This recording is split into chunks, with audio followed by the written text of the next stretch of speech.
PLU ini banyak sekali perputaran SDM-nya, Mbak. Di mana tidak hanya pimpinannya yang berubah, SDM-nya juga berubah, termasuk dewasnya juga berubah.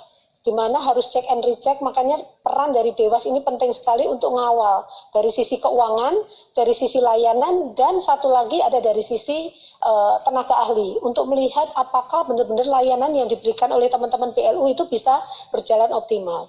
Nah, mungkin Mbak Caca, saya kepingin langsung menyampaikan juga bahwa kenapa pemerintah Menteri Keuangan melihat bahwa pentingnya dengan berjalannya waktu ini, maka perlunya adanya omnibus dari peraturan-peraturan yang banyak ini adalah untuk tadi mengawal bahwa ketika SDM dari PLU itu berubah-berubah, tetap mereka dalam koridor yang sama persepsinya, dalam playing field yang sama, baik dari sisi menteri teknisnya, karena juga sering berubah, menteri teknis mereka harus membuat peraturan, membuat guidance, kemudian baik dari sisi PLU-nya sendiri, baik dari sisi SDM-nya, manajemennya dari sisi level manajerial sampai level staffnya.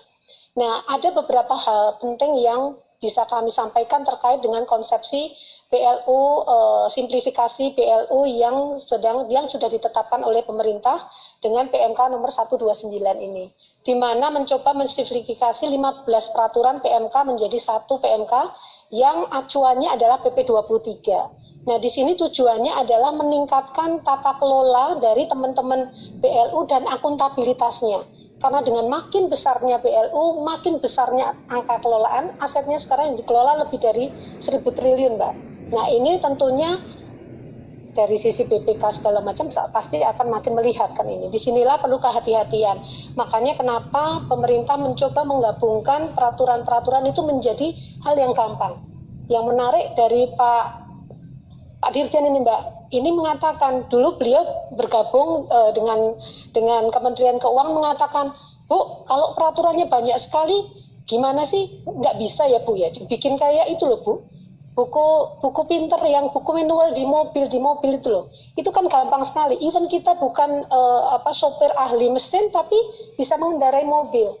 Ketika melihat kemudian banyak Mbak Caca nyopir nggak? Ya, nyopir. Nah, kan Mbak Caca nggak mesti harus ngerti mesin aki-akinya seperti apa. Tapi ketika Mbak Caca tiba-tiba di jalan bannya meletus, bingung saya. Terus yang dilakukan buka manual kan? Iya. Buka manual perlu buka semuanya nggak halamannya? Yang paling penting aja. Nah, itu yang sebenarnya ide yang disampaikan oleh Pak Dirjen, di mana dengan omnibus, konsep omnibus ini, dengan satu manual di dalam satu PMK itu, teman-teman bisa melihat dengan mudah kebutuhannya seperti apa. Tidak seperti sekarang kemarin ngelihatnya PMK-nya banyak banget nih, gitu. Yang tahunnya beda-beda. Nah, dengan adanya dijadikan satu ini, tujuannya adalah mempermudah kepada teman-teman yang kurang memahami, baru masuk mencoba memahami, mereka bisa memahami terhadap PMK yang jumlahnya 7 bab, 319 pasal. Yang sebenarnya bab ini pun juga kuncinya sistematikanya sesuai dengan yang ada di PP 23, Mbak. Yang saya yakin ya nggak banyak pimpinan PLU, teman-teman PLU yang paham PP 23 itu seperti apa isinya. Tetapi dengan kemudian konsep yang dibawa oleh PMK 129 ini mengacu kepada bab-bab yang ada di PP 23, harapannya akan membuat mudah memahami, termasuk memahami konsepsi dasar yang ada di PP 23. Oke, Mbak. Pak Andin, ya, penggabungan, simplifikasi berbagai aturan ada 15 ya, jadi satu hal ya, itu sangat memudahkan. Tapi ini tidak hanya sekedar penggabungan, jadi kalau 1 plus 1 harus hasilnya lebih daripada 2. Jadi ini juga antisipasi ke depan. Jadi di samping penggabungan aturan-aturan, kita juga lakukan improvement, membuat potensi-potensi ke depan yang luar biasa. Ya, contohnya dari sisi misalnya selama ini kita ngatur PLU, dia sebagai masing-masing PLU. Nah, nanti ke depan ini sudah 243 PLU yang dikelola asetnya 1.000 triliun. Ini juga bisa menjadi alat fiskal yang luar biasa bagi pemerintah. Jadi seperti tadi, PLU bisa saling tolong-menolong satu dengan yang lain.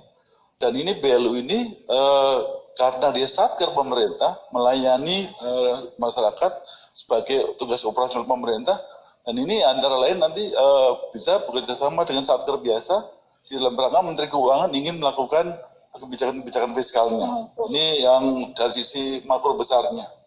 Kemudian dari sisi akuntabilitasnya tadi Ibu Ari sampaikan, ini selama ini tata kelolanya ya masih banyak masukan-masukan dari BPK, dari Irjen yang perlu disempurnakan, standar akuntansinya dan sebagainya. Ini jadi akan ditingkatkan lagi, juga tata kelolanya. Jadi tata kelolanya perlu harus diperbaiki, misalnya standarisasi pelayanan dan sebagainya ini, kemudian remunerasinya, tadi masing-masing dapat remunerasi, tetapi menghitungnya masih sendiri-sendiri. Nanti perlu ada indeksasi yang lebih tertib dan sebagainya supaya ini menjadi suatu kita mengelola organisasi yang besar, perlu ada standar-standar yang harus kita ikuti.